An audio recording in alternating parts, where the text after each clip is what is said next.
We enjoy talking about policy and dreaming about pound cake. And we know you enjoy it too. So visit policyandpoundcake.com and support us today.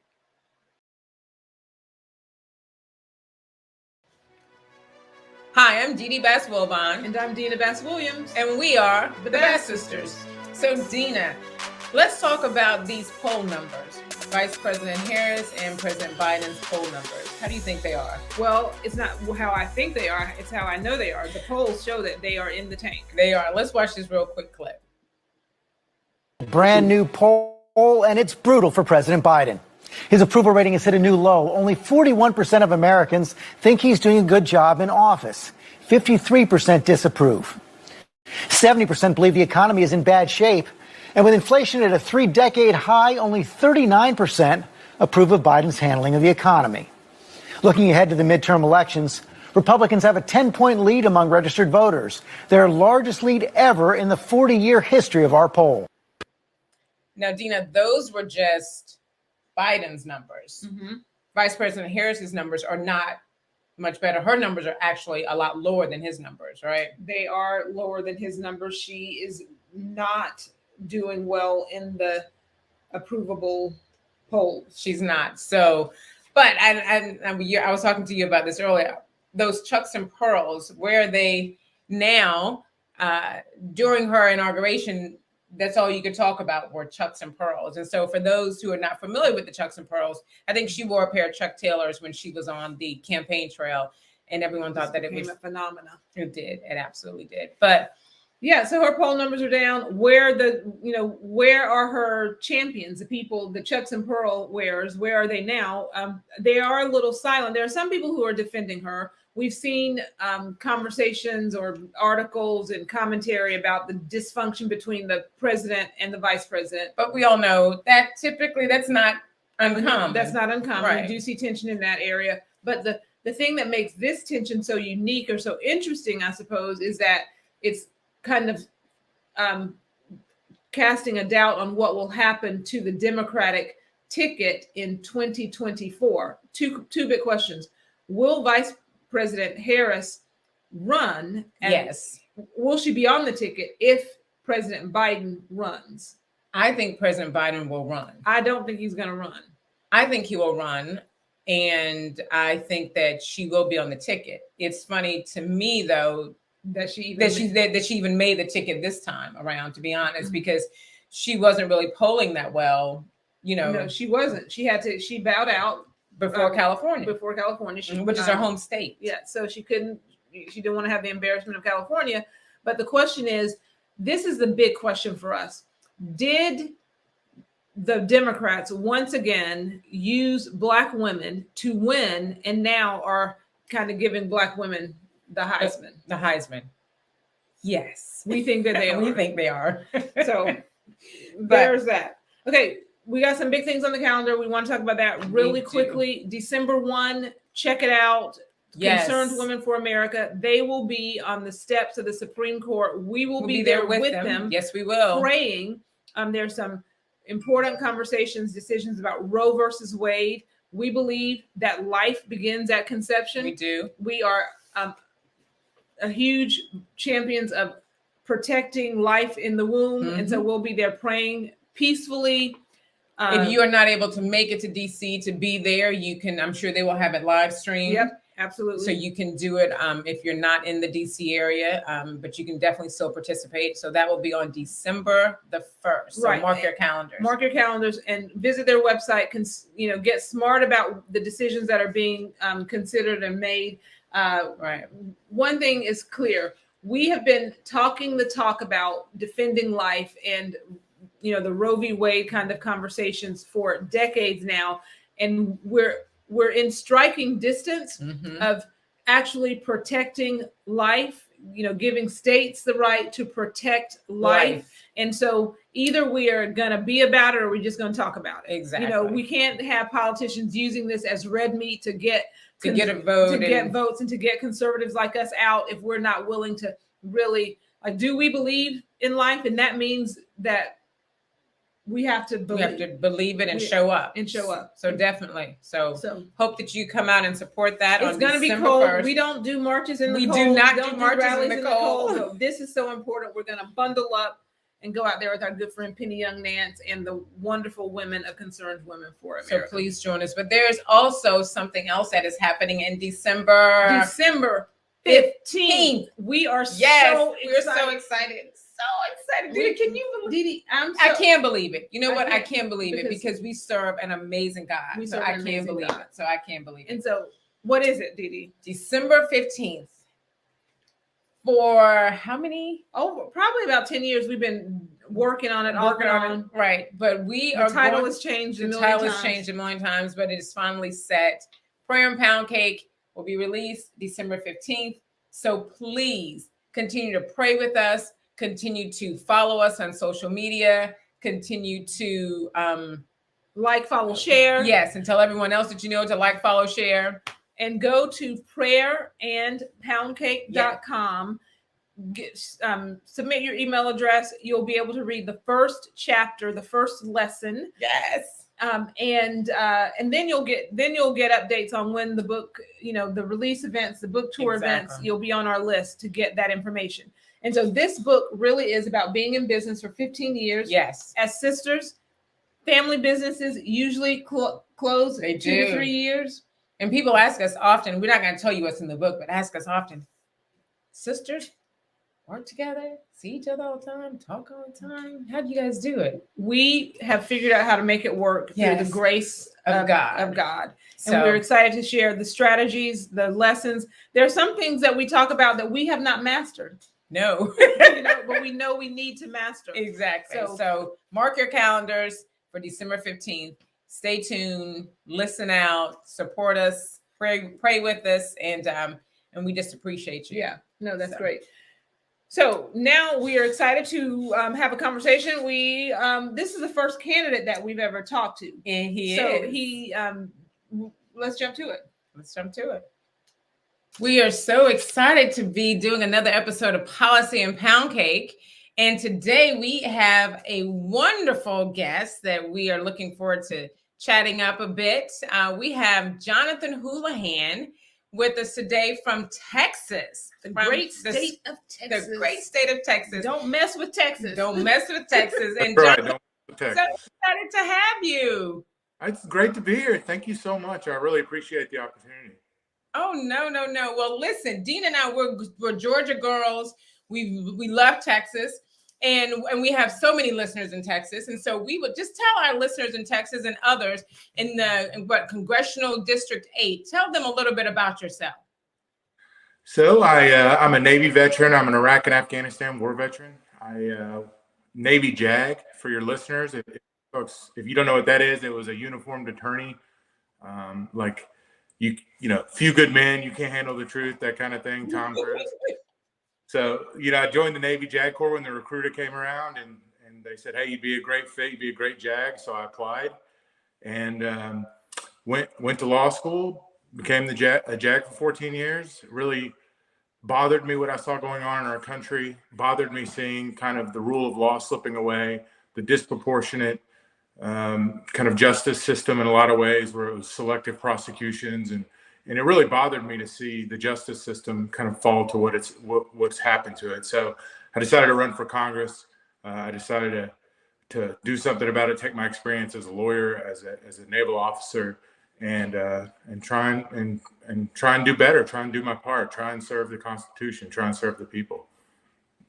That's awesome. We truly say thank you for your service. And we know that that's like the thing to say now, but we really, really mean it. Right. Thank you so much for your service.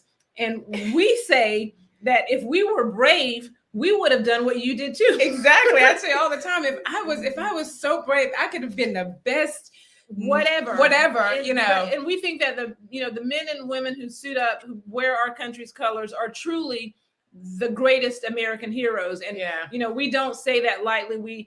We really, really do. And you mentioned A Few Good Men, that movie, when they talk about, standing on that front line. And that when I hear that and think about that, it gives me chills, because they're really men and women standing on that front line, protecting everything that my family, that we hold dear. Right. You know what I mean? And so seriously, Yeah. from the bottom of my heart, thank you. It's so true. You know, there's 18-year-olds right now somewhere in the world away from their family. You know, a year ago they were in high school. Now they're holding a gun, standing in post in some of the most dangerous parts in the world. 18 years old. Absolutely. You know, and their friends, some of their friends are off at college or wherever doing whatever. And these, some of these kids have the most responsibility that you could ever imagine. And we should be proud of them every single day that they're out there for us. And praying for them and their families every single day. So right. And we, you know, we're wearing merch. Dee Dee's wearing a shirt that says "Blessed." I'm wearing my capitalism T-shirt, and we realize that our ability to pray to our God and to go into the marketplace and sell our product is because of these 18-year-old men and women who do this every day, and do it with an open heart, wanting to do it. You know what I mean? With the desire to do it. So we're getting off track. So thank you. Thank you Also for throwing your hat in the ring and saying, I want to make a change. I want to do some things differently. And so when you say that, there have been men and women in Washington, D.C. for years, for decades, who have talked about making things better, who have talked about, you know, this immigration problem that we have. But honestly, no one has had Dina calls it the fire in the belly, to actually do something, to put action to a lot of the words that they tell us. So can you share with our listeners, what is your comprehensive plan for immigration? Well, look, the Immigration and Nationalization Code was written in 1965. There's been a few revisions from that's codified in Title 8, USC Title 8. There's been a few revisions, but there hasn't been substantial reform in a long time. And the reason we're seeing some of these problems at the border is because there hasn't been reform.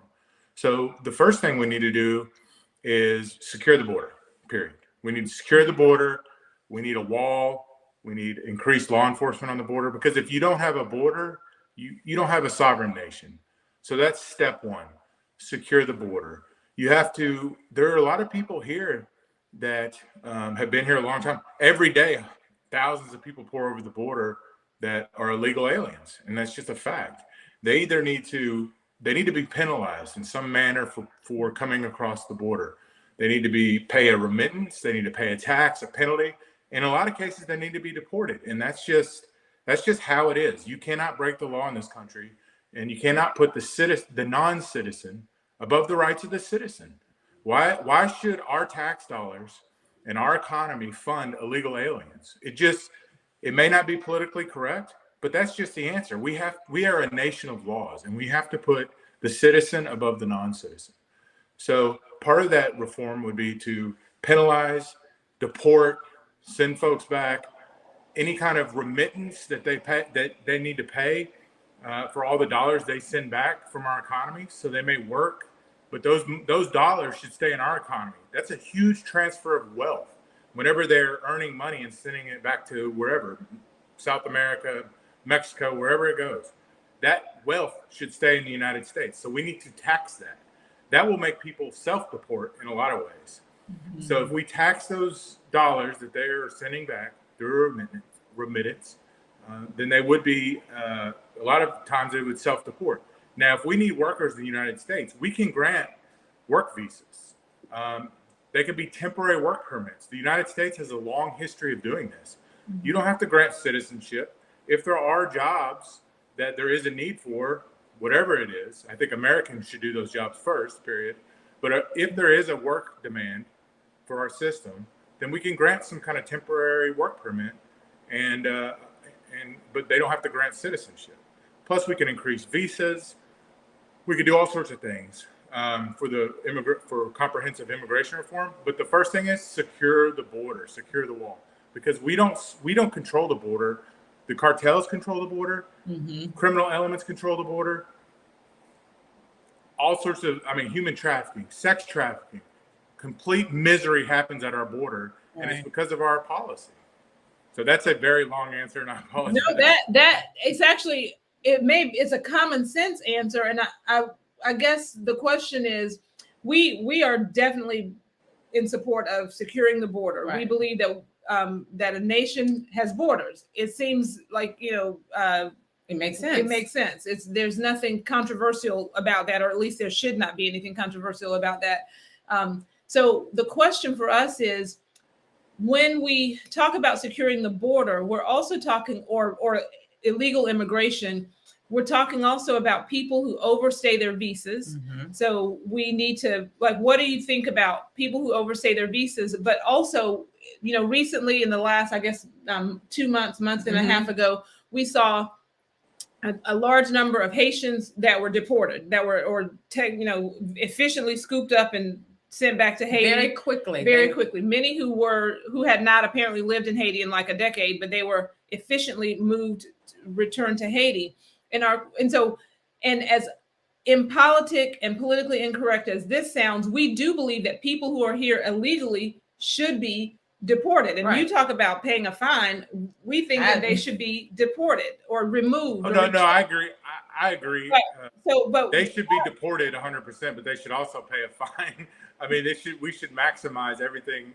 I mean, we're a nation of laws. So I guess our question with the Haitian question is, and we don't want to, how is it that we could efficiently remove Haitians, but the visa overstayers and the people who cross the southern border illegally are in camps or return, or waiting for asylum and all? Like, what was it? Why in your opinion can't we efficiently do that in other areas? Politics. I mean, they're picking and choosing who they want to deport and who they don't. Look, under international law, asylum seekers are supposed to claim asylum in the first country past their origin. Mm-hmm. So I'm not sure why they deported Haitians back to Haiti, that they've been living in Peru or wherever for 10 years. I don't know why they did that.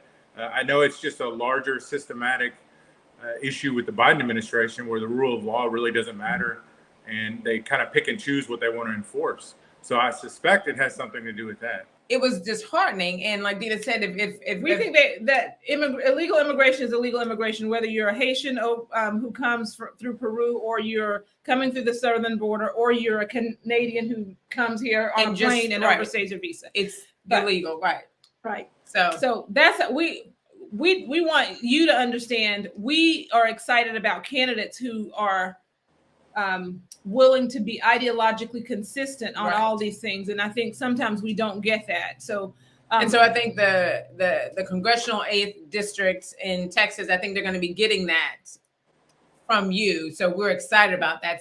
And we're going to be holding your feet to the fire on ideological consistency. We do have a question though about the temperature, the tone in Congress right now. We've been in DC for 20 years. We are Georgia girls, and we're proud to say that. But DC, this region is our home. We recognize that people in DC, like, this is not the rest of America. And the way our leaders are addressing each other and dealing with problems is so divisive.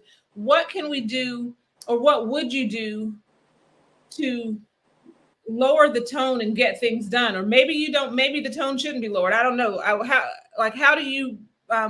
How will you bring a breath of fresh air to Texas that's not here in DC? Right. Look, I offer common sense solutions to complex problems. I've been a lawyer for, not that everybody likes lawyers, so I probably shouldn't say that, but I've been a rule of law extraordinaire, we'll call it, for the last 14 years. And I bring a lot of common sense solutions to complex problems. Look, I came from a very economically disadvantaged place. I put myself through school. I put myself through college with an athletic scholarship. I put myself through law school. So I know what it's like to scrap from the bottom. Mm-hmm. I know that's where I come from. I come from a very blue collar place. I just happen to get lucky and work hard and get to a place where I'm in a position to make change, as not only as a lawyer, but running for Congress. So I think I can bring those values of hard work, value of a dollar, community service, really a community upbringing, and bring common sense solutions to Washington, D.C. that you don't see a lot of nowadays from these hand-picked candidates, establishment folks. Plus, being in the military, I worked with people from all over the world. I worked with partner forces from different cultures and backgrounds.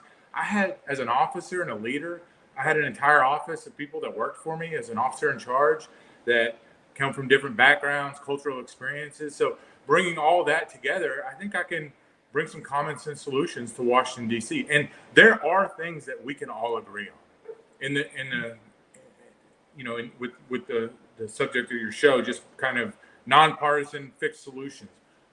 Veterans, we have homeless veterans all over this country with mental health issues, all over this country.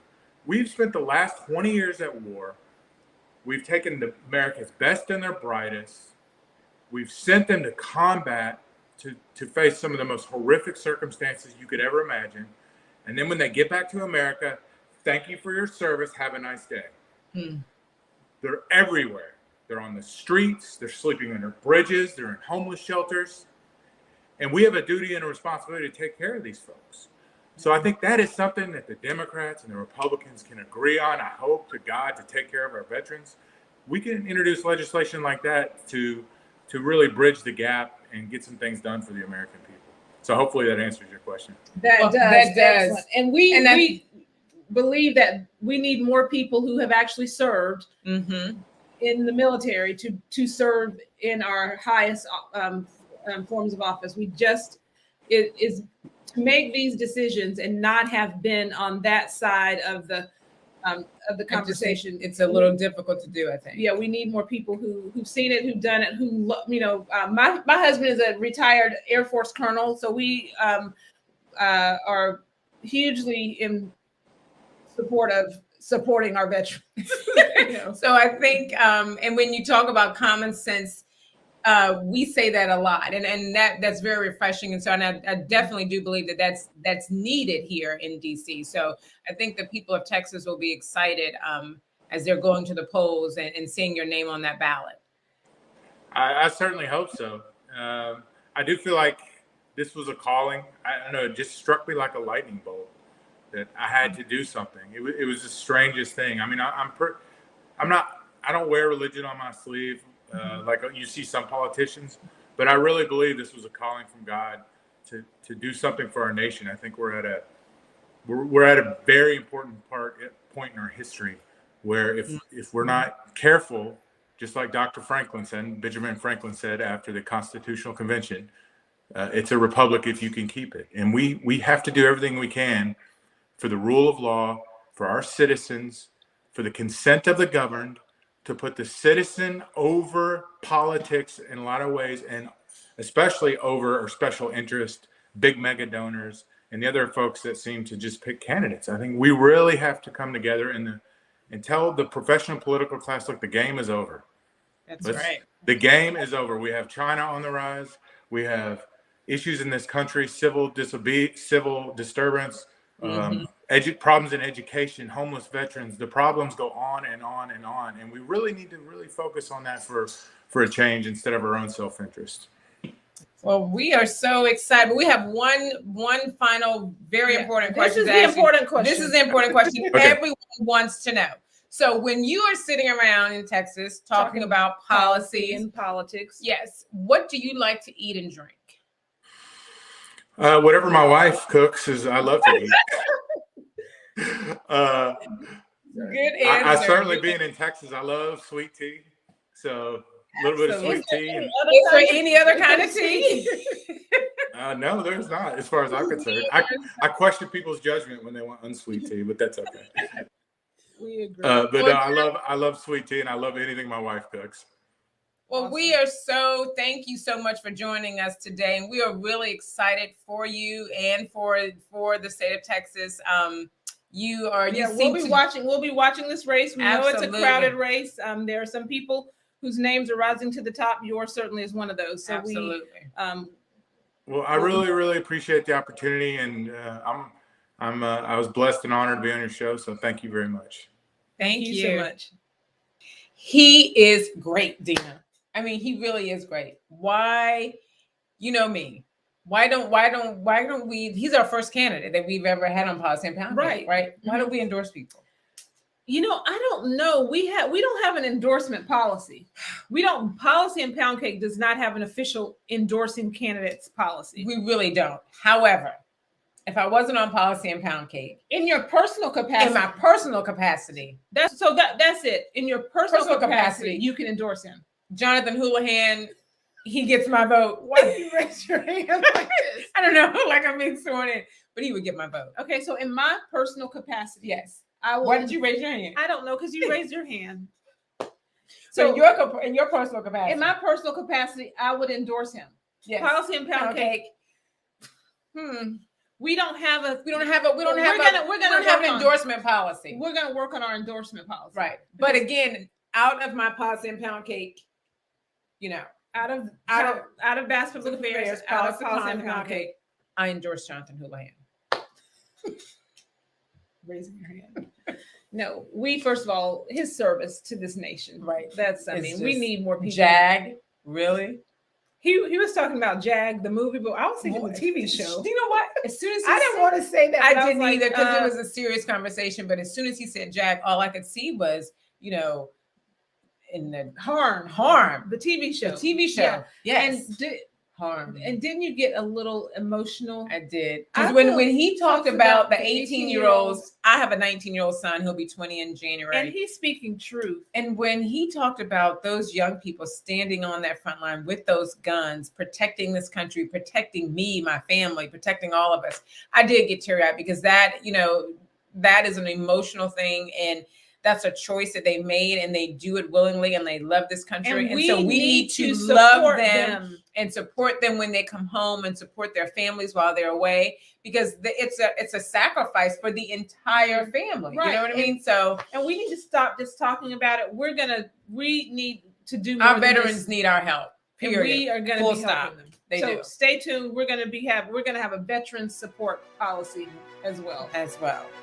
So thank you so much for joining this episode of Policy and Pound Cake.